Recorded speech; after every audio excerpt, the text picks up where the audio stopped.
there.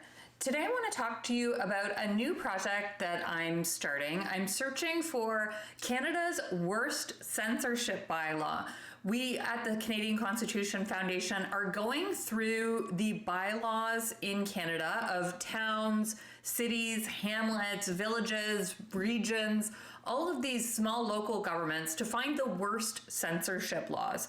We are going to give one of these cities or villages or towns an award once we have finished this search. And I need your help.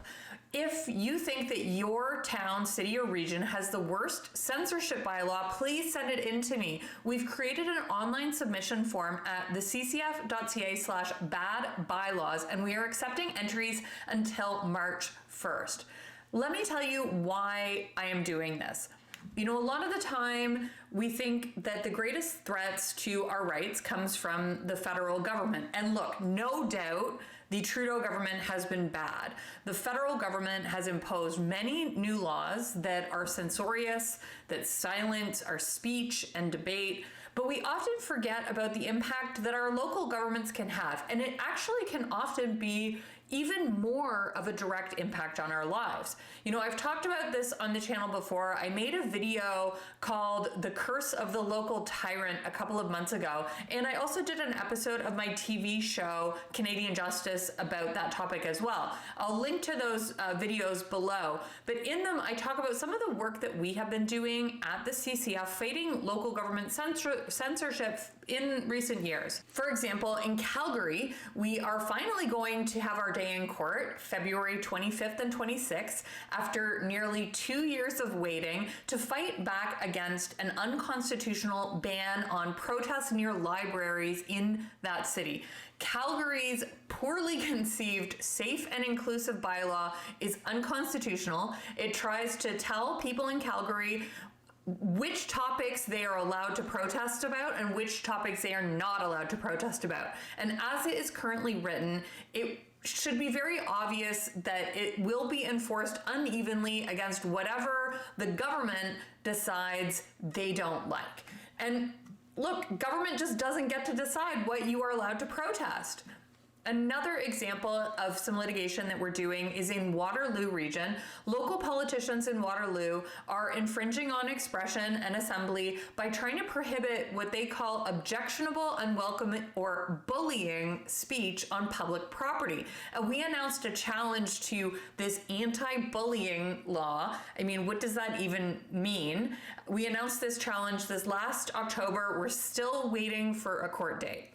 Now, in Whitehorse, yes, even Canada's far north has political busybodies. Now, in that city, the council adopted a civility policy that places unacceptable limits on free expression at council meetings, and this includes bans on microaggressions, as well as rules on vulgar and inappropriate attire, whatever that may mean. And this is a challenge that we launched back in November. Another example is in Niagara. We pushed back against a bylaw that would have banned signs, flags, and props in local council meetings. In Yarmouth, Nova Scotia, and Brampton, Ontario, our advocacy resulted in the suspension or the never coming into force of 2 bylaws that in those places banned political signs on private property during election. Obviously, intended not just to silence citizens from expressing their political preferences, but to entrench the advantage that incumbent politicians have. In the city of Mississauga, we're also intervening in a case about the city trying to set aesthetic standards of beauty for private property. I mean, the city doesn't run one of these HOAs. I can't imagine living in one. I mean, some people I know would like to, but if you don't want to live in one, the city doesn't get to become one. They don't get to decide what my garden looks like, especially when a garden, as it is in this case, which is called Ruck in Mississauga, when it's an expression of certain values. I'll have another separate video updating you about that case very soon. Now, those were just some of the things that we are working on. And when I did that video, the local tyrant video, the response that I got from our supporters and people who watched this channel, it was really crazy. I had a lot of people write into me telling me about their own local bylaws in their towns that were big problems. For example, I got a letter from one man who wrote to tell me that his small town of South Bruce Peninsula, they banned picketing in a public place without authorization from the town. You are not supposed to need a permit to picket in a city in Canada. That is completely outrageous. So these stories people were sending in, they got me thinking. I started putting all of these bylaws that people were sending me into a database, and then we got two really amazing and eager law students involved. These students, let me tell you, they are so incredible. They wrote a code using artificial intelligence to scan all of these bylaws across Canada for censorship. And they're putting together a database right now of about 200 towns and cities. They've already found a lot of really crazy bylaws, but this is where I need your help. No one actually knows what is happening in towns and cities across our country better than the people who actually live there, and that is you.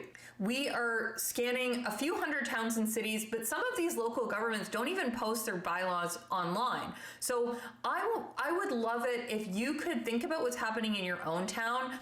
Is there a law that is censoring how you can express yourself? Please think about it. Maybe you already know exactly what I'm talking about, or maybe you are curious and you want to go and find out. So if you want to nominate your town, city, or local small government for our award, Canada's Worst Censorship Bylaw, please nominate it at the ccf.ca/bad bylaws. You have until March 1st to send in your nomination. I also wanted your ideas on what to name the award. I was just going to call it Canada's Worst Censorship Bylaw Award, but then one of our donors at the CCF suggested the Golden Duct Tape Award, as in duct taping your mouth shut so you can't speak. I thought that was pretty clever. If you have an idea for the name of the award, leave it below in the comments, and we're gonna announce the winner of this award in the spring, and I'd like to make an actual physical trophy and go to the town to award it. Do you think that your mayor would show up to accept this kind of bad award? If you want to make sure that you're updated when we do have our winner, please make sure that you're signed up for our email freedom updates at the ccf.ca/freedom updates. Okay, that's all for this update. Thanks for watching, and let's keep fighting for freedom in Canada.